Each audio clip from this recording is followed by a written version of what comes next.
Няма, никакво тук няма сниматика. Що съм статичен, че има? Няма, а миналия път това въпрос на... И сега ни по-горе, какво правиш тук? Няма как. Малко имахме проблеми. Почина бабата ми. Как иначе преди съм бе не занимавам.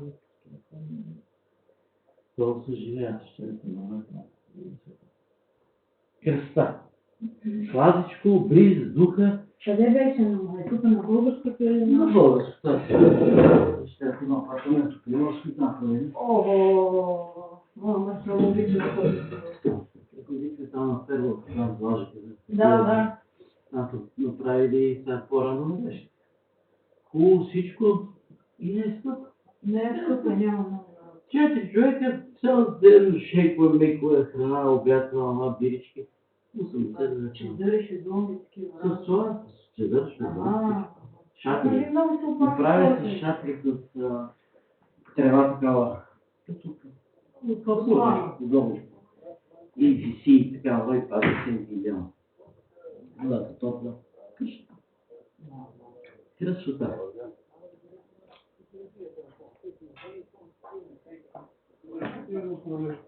Добър ден, колеги. Добър ден. Добър ден. Здравейте. Здравейте и здравейте. Гъвкам камерите.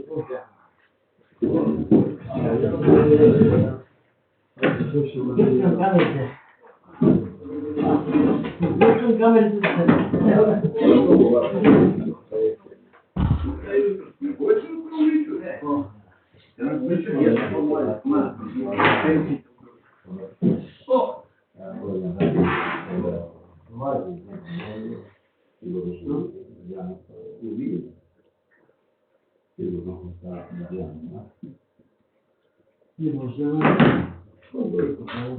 Здравейте. Намерихме недоразумение да стана, защото читалище последния местни практики на тези програми.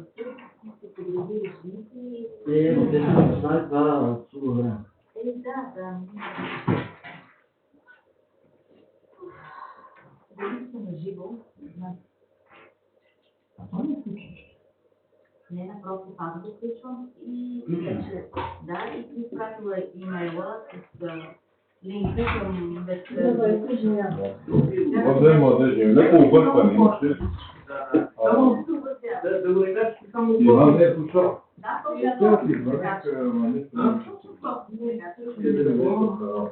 Здравейте, младежи мои. Да. Иван, не те какво ти пише? Къде? Не гледам я нищо. Чекам обърка. Нищо не пише, бе, ти ми каза тук. И ми каза, той каза тук, а тук и ти каза да не е горе, ама не е горе. Който изпада документация.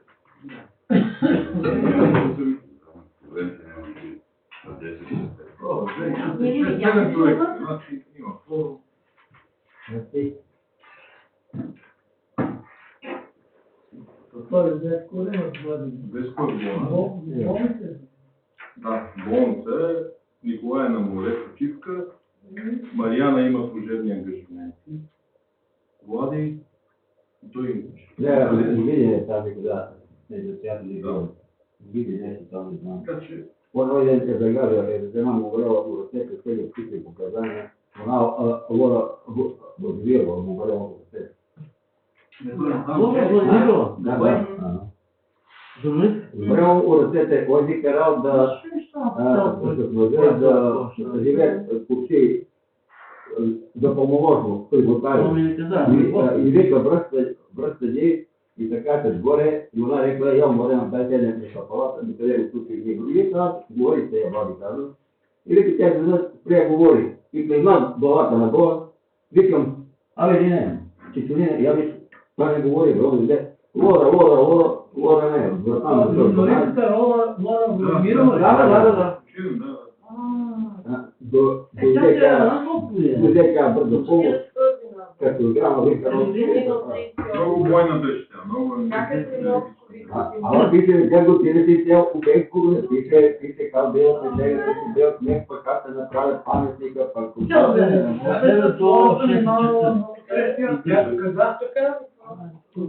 тия двамата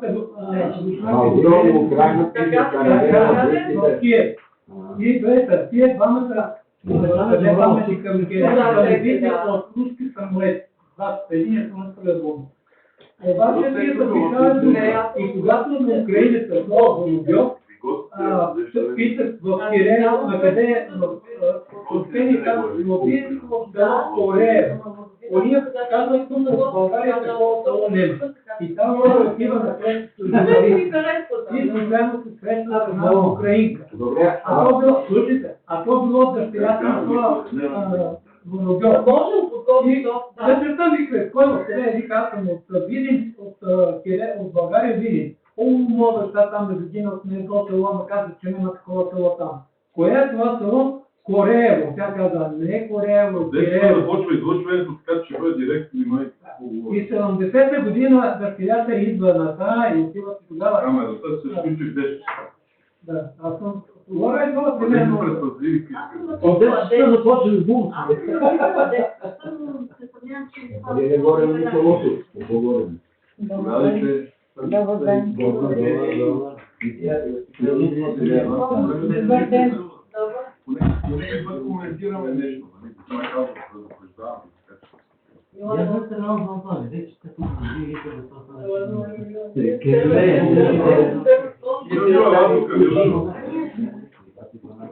Седи там, къде да трябва.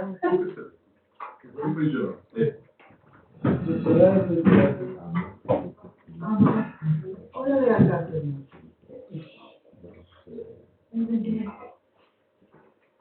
Само най-важният диалог е кметска коня. От горския говоря. Да го вижда. Вижда с една чанча.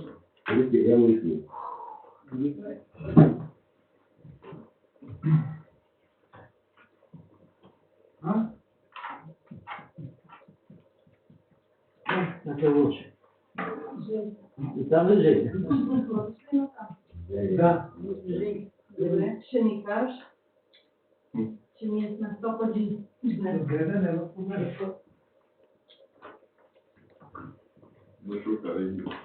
100 пъти си народ.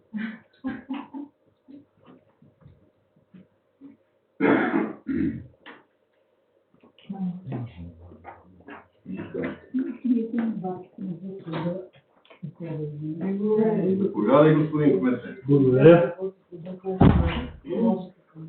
Ще пишем обратно. Къде си место?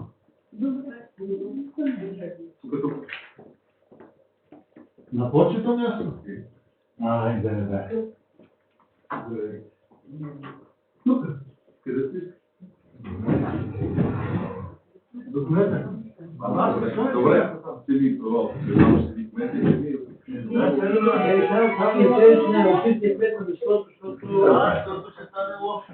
Ай, така описвам ви.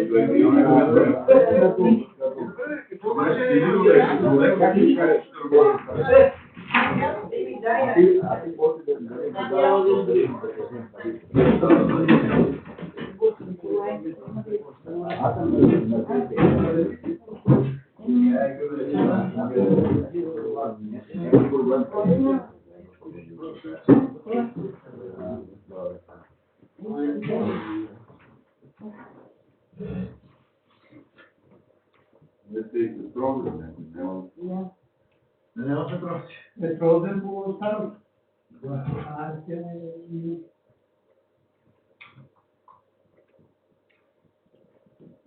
Казаха днеска, утре, до вторник най-големите горещини. И после вече става година. Това са горещници, които са съвсем нормално. Те не са плащани. Ние малко се излечихме и за това. Защото е този дозволите. Не, си е било. Това си е било и по-рано. Аз съм женал с тръп, вероятно време, защото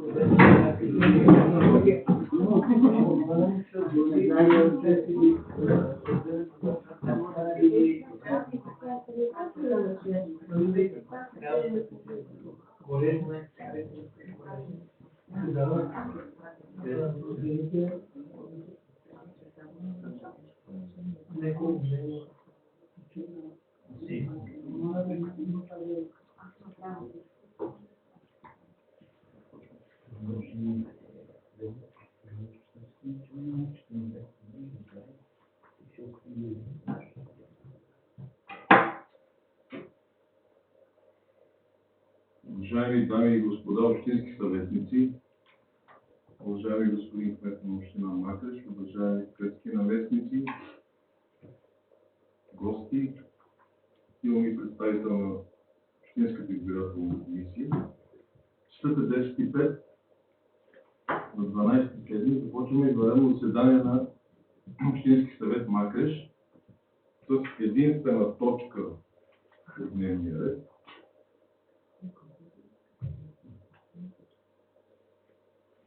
Полагане клетва на новоизбран кмет на село Подгоре, община Макреш. Присъстват 7 общински съветници. Имаме кворум.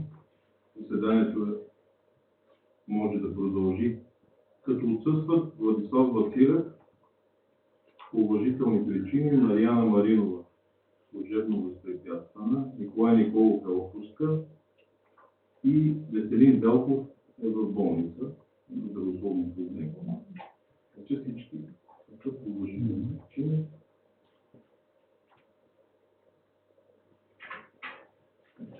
Имаме удостоверение от Общинската избирателна комисия, която моля представител да прочете. Изключително е приятно от името на Общинската избирателна комисия, госпожа Костова, нашия председател, понеже и тя има лични, госпожа Александрова, Маргита Чманов, също има време, ще кажа, че само аз съм представител на Общинската избирателна комисия и това ми е изключително приятно удоволствие да връча удостоверение номер 1 от 36/2024 година. Така, Общинската избирателна комисия удостоверява, че с решение номер 106 към НАИ от 36 господин Мито Иванов Лъчков, нали, не го казваме, е избран за кмет на кметство село Подгоре. От името на избирателната комисия и лично мое име господин кмет, искам да ви пожелая в личен план да сте здрав, нали, вашето семейство също. Тие, които се опитват да ги правят щастливи, да са живи и здрави, че с тях да бъдат щастливи. След това служебно отношение, винаги да се поводите от, както заклеват, нали, от законите и най-вече от желанието на избирателите и едно нещо, което да бъде предвид за бъдеще, работейки като кмет на село Подгоре, вие справите предизборната кампания за бъдещето. Така. Сега, друго, какво да ви пожелая? Жив и здрав, да работите и след време, след години, всичките хора, да казвам, както между другото, Подгоре е една от най-романтичните истории на община Макреш. Това са легенди, които са работили тук, шофьори, те кметове и мало преди вас, нали, които също са били много за Петко, там Фико, продължават техни дело. Илийко също, нали, лошо дума не мога да кажем за него. Живи и здрав да си и добре настроението и да кметуваш до следващите избори. Живи здрави! Уважаеми колеги, искам да ви кажа, че полагането на клетва на новоизбрания кмет на село Подгоре е на основание член 23, алинея 4, точка 1 от Закона за местното самоуправление и местната администрация, член 43, алинея 1 от Правилника за организация и дейността на Общински съвет Макреш и се провежда съгласно тези два важни документа за нас. Така че всичко е наред, редовно. Сега преминаваме към така тържествената част, полагане на клетвата и подписване на клетвения лист.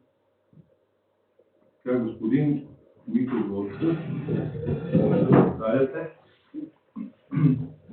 Пленът е името на Република България. Пленът е името на Република България. Да спазвам Конституцията и законите на страната. Да спазвам Конституцията, законите на страната. И във всичките си действия да се ръководя от интересите на гражданите от община Макреш. И за всичките си действия да се ръководя от вниманието на гражданите от община Макреш. И да работя за тяхното благоденствие. И да работя за тяхното благоденствие. И последното, заклех се. Заклех се. Пишете клетвения лист. Сега е община Макреш и мисля да горите.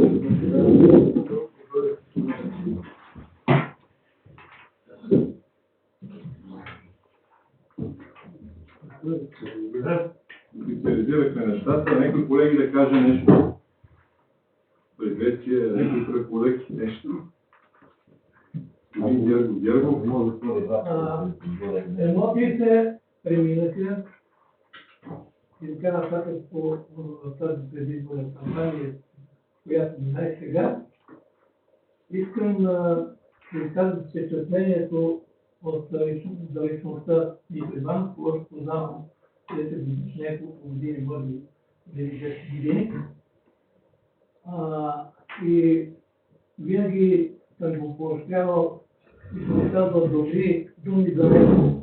Не заради това, че е симпатичен, той си е такъв, разбира се, а поради факта, защото го познавам като човек деен, човек, който в отношенията си с хората е прям, чист и преди всичко искам да го чуя и господин кмета. Чакай, той ще да... Не, той ще да говори.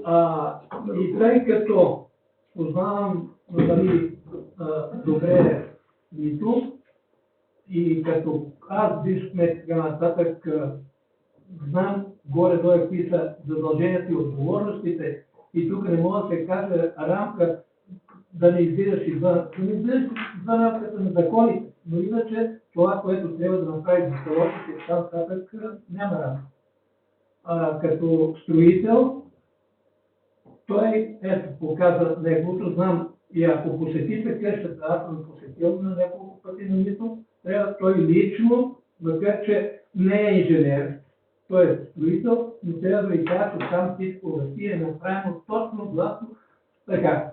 Така че съмненията, когато господин кметът каза, че е съмнявал в Нито Девън, си предлагат примерно такива, като да не казвам имена, значи Нито те просто е несъпоставимо на неговото, не могат да достигнат тези неща.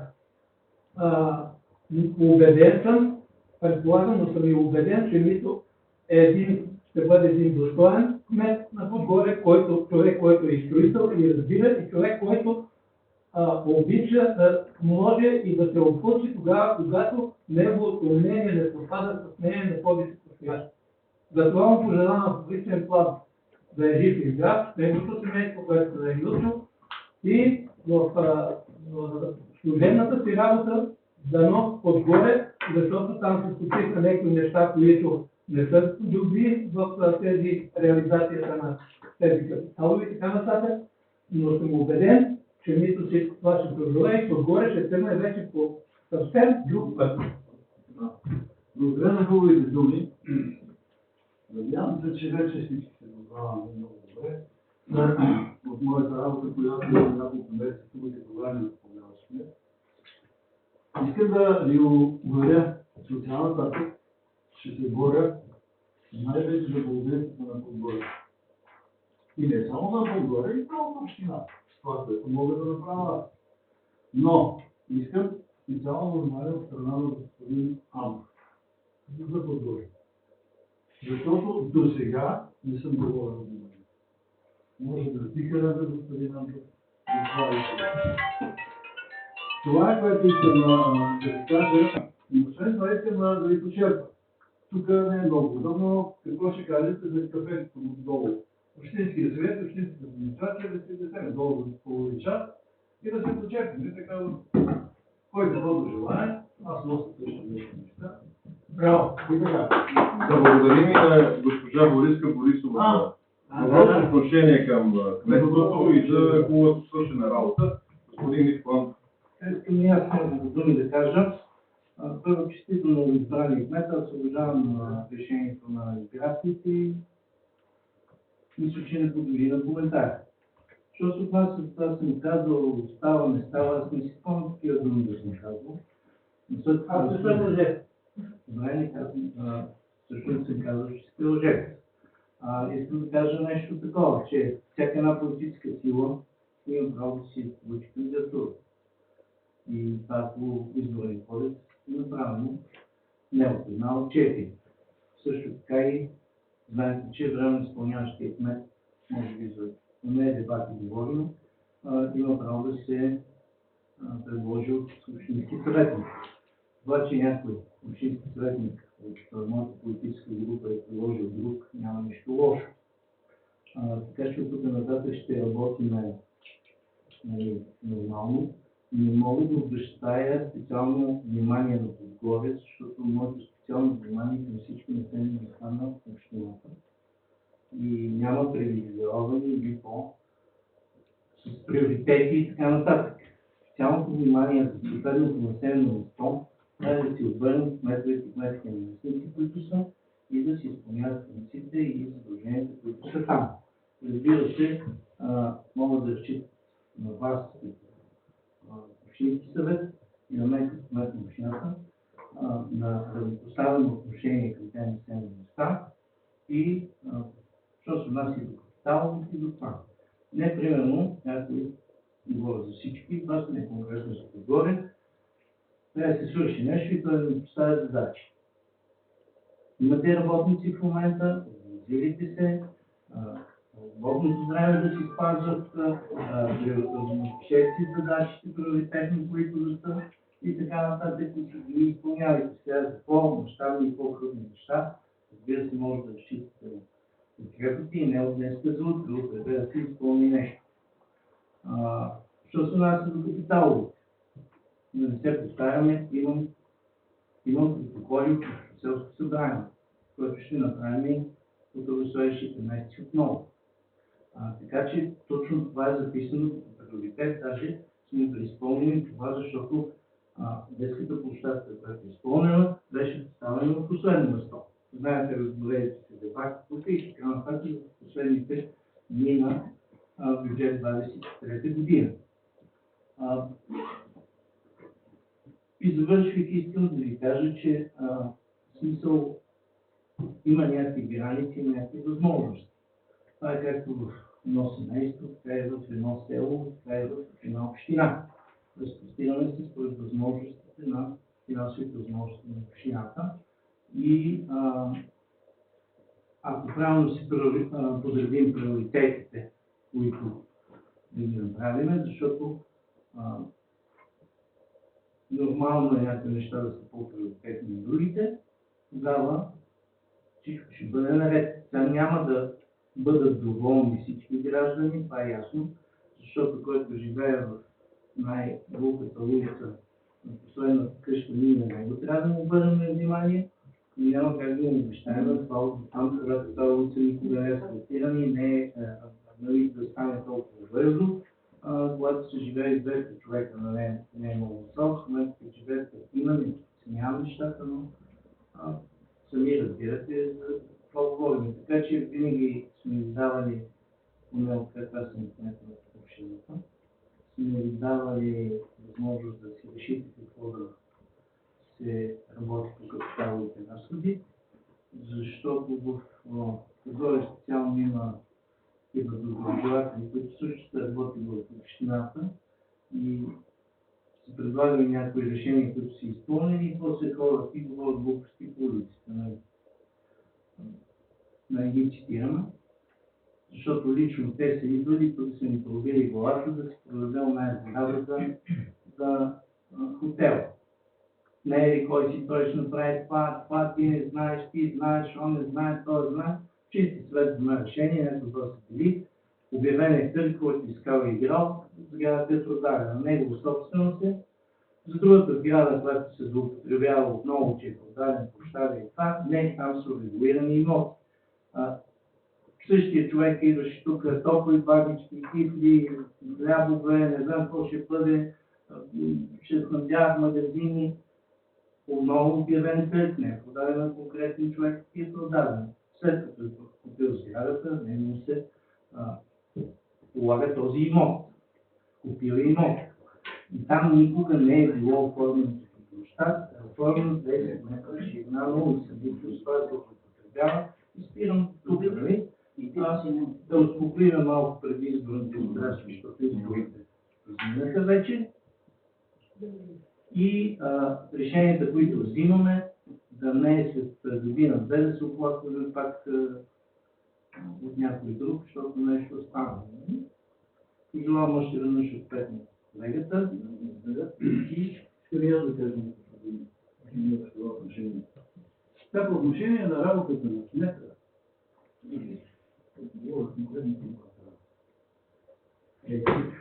но какво ще направим вие, общината, какво ще направите за местата, които са неотложни, като ремонт на кметството, като пътя до гробищата? Това да го реша сам. Мога да реша с двамата фирма там работят, и да почему Добре, аз ви казвам какво ще правим. Вариантите са няколко. Като не може да го решите там, ето оставимате капиталови разходи, залагаме пътя за гробищата, да си направите капиталовите разходи, залагаме какво искаме да направим, защото тук може да... До края на годината можем ли да направим нещо? Това е капиталови разходи за 25-та година, говорим за бюджет в момента. Капиталовите за 24-та година са приключени. До края на годината може да се направи следното. До края на годината може да се направи следното. Закупили сме инертни материали, които се намират в една ливада на предишния кмет ги е скифирал. И може да изрежем дърветата в горската част на пътя за гробищния парк, да го подравниме от известен период надолу, да се извади десната страна кръвка. Преди 10 дена съм бил там. И с тази инертни материали да насипим пътя за гробищата. Разбира се, пътя е доста дълъг, там не е обикновена земя, песъклива, която дори при дъжд не става кала, но и може да се мине, значи не му трябва много, но въпросът е, че трябва да се спръчи вътрешни води от по-високи склон да се стичат на по-надолу. Това може да се направи сега.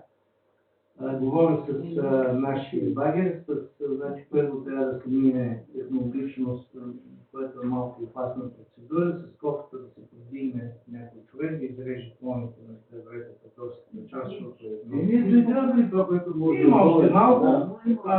Говорил съм с Степански, защото нашия багерист не е толкова опитен да помогне с мен, като багерист с нашия багер, още че те го ангажират.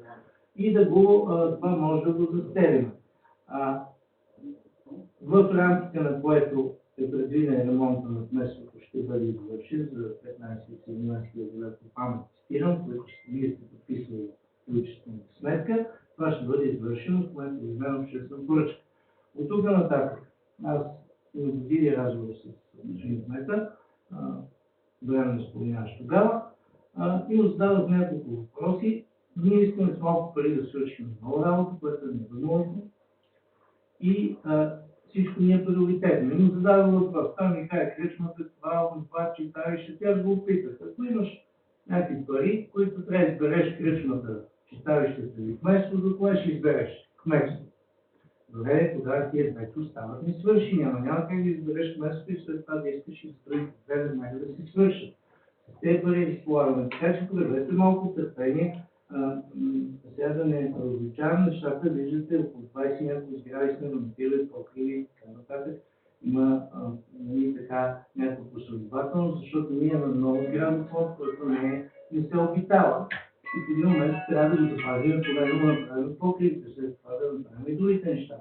Сега, що се отнася до неговото мнение за мен, то е негативно, още откъдето председател на пенсионерския клуб, няма целенасочено да работя, за да го да му променя мнението, защото знам какво ще не стигне. Не е човек, това ще определено, него си е работата. Това на мен политическите пристрастия, това не ми пречи да работи, съм казал и с другите кметове и кметския начин. И повтарям, молбата ми е да не си търсим оправдание, че примерно аз съм политическа друга сила, не съм обърнал внимание, да не знам си какво. Всеки да си понесе кръста, с който е тръгнал и отишъл на избори и да се работи според предложението и възможностите. Още веднъж ви благодаря.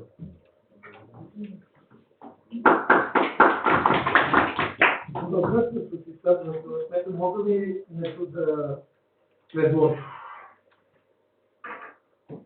Тъй като улиците и нататък пътища, които възможности натам и натам, фактически трябва да бъдат покрити с разпят и така нататък, но обаче аз имайки в предвид това, както Кирил, когато настиваха улиците, минаваха с валяк и след това отгоре слагаха пясък. А и този пясък, който е до Манилошово, там къде е чешмата. Ти го знаеш? Оттам може да се това пясък е много удобен, защото ние не можем да слагаме на всичко улици асфалти. Ако искате да се слага нещо отгоре, за да не мърдат тия камъни да бъдат практически стабилизирани, този пясък е много добър. Той не става за мазилка, ние го ползвате на времето само за лидерин кампа. Той е поеден така, не е сигурно така. Имаме багер, може да се топне, имаме, той е с по-малко пари, за свършение повече работа. Това пясък може да запечатва. Да, виждам, че се заглаваме разговор, но мен пречи не знаете, едно дело да даже да си спри нещата. Да, към гробищните паркове трябва да се обърне внимание и самото изключително вътре. Казвам ви, вариантите за действие са няколко. Ние трябва да изберем най-благоприятния, най-добрия и най-ефтиния вариант. Такъв